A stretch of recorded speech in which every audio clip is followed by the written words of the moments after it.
As you know, we've been going through the process with the strategic plan. So we've had our public engagement, which has taken the form of town hall meetings plus online surveys.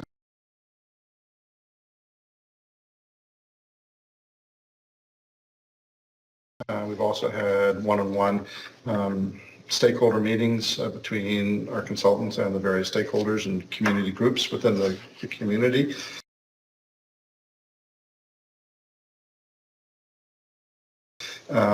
They presented a draft strategic plan to council and to the public at the last meeting, and they invited council and the public to then provide feedback to that plan. That closed on Monday at 5 o'clock.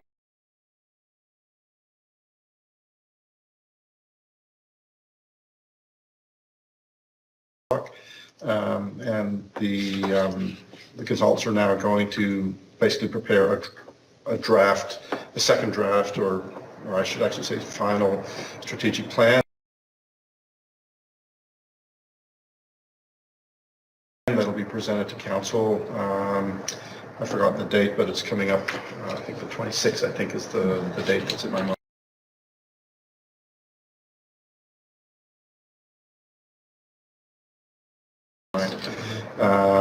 And that'll be the chance for final tweaks, I guess you could say.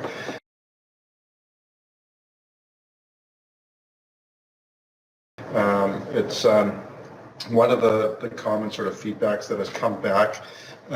When you look at the plan, it's got a number of sort of layers to it. The first is what we call pillars. So we've got 5 pillars, which are environment, community, economy, infrastructure, and governance. Below that, we have priorities. And then below the priorities, we have objectives. And so one of the pieces of feedback we got is, well, what are the action items? And so there was a whole list of sort of action items coming from the public. We're not going to put those into the strategic plan.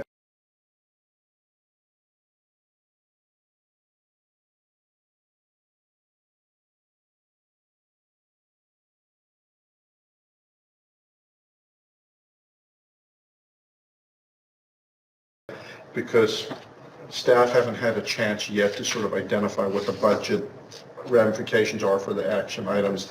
So it's going to be a 2-phase project. Part of the final plan that you'll see will be an addendum with a list of KPIs. KPIs are like projects, let's call them that. And the next phase will be, once we've got the final plan in place, council will be meeting with staff, accessible to the public as well.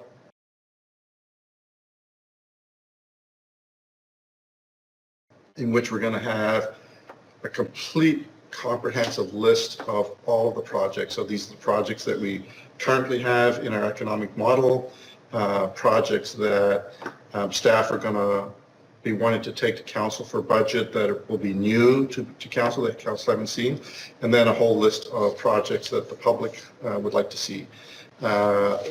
Council will then basically go through that and start to identify in their minds what are the priorities, and then give instruction to staff as to which of those priorities we should go away and start putting some numbers together for the budget deliberations. Those will begin in the new year. And we'll have one of those mammoth meetings from the morning right to dinner time where council and the public can go through the budget together,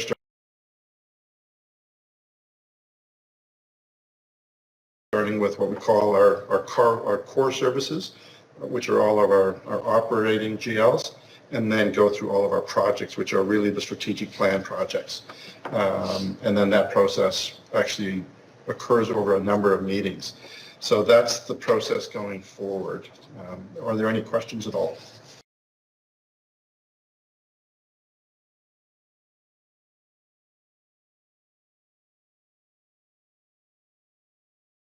We got some information on the Harts Point property and easement, I guess? Yep.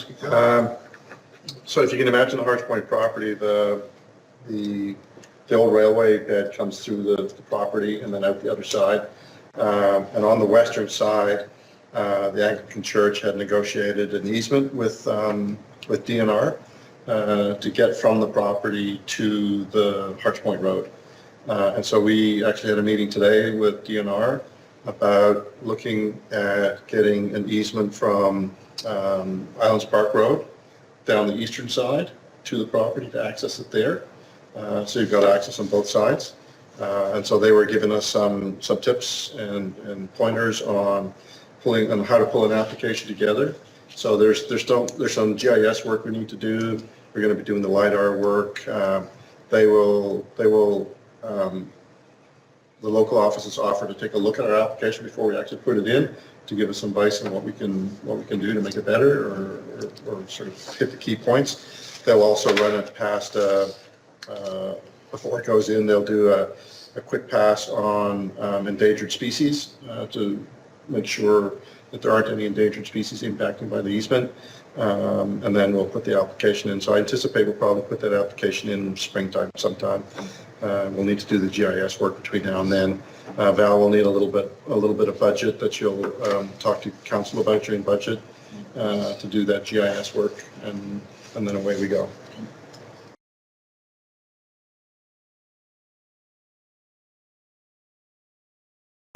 Because there was no specific business in mind for that property.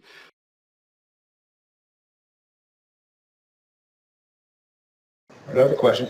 Are there any regulations in regards to the size of a development or a project in that it may require 2 exits? Like, you're working on this easement. Are there regulations that say, you need two ways in? Yes, so now with their new land use bylaw documents, you'll have to have 2 accesses for fire emergencies and things like that. Right. Yeah.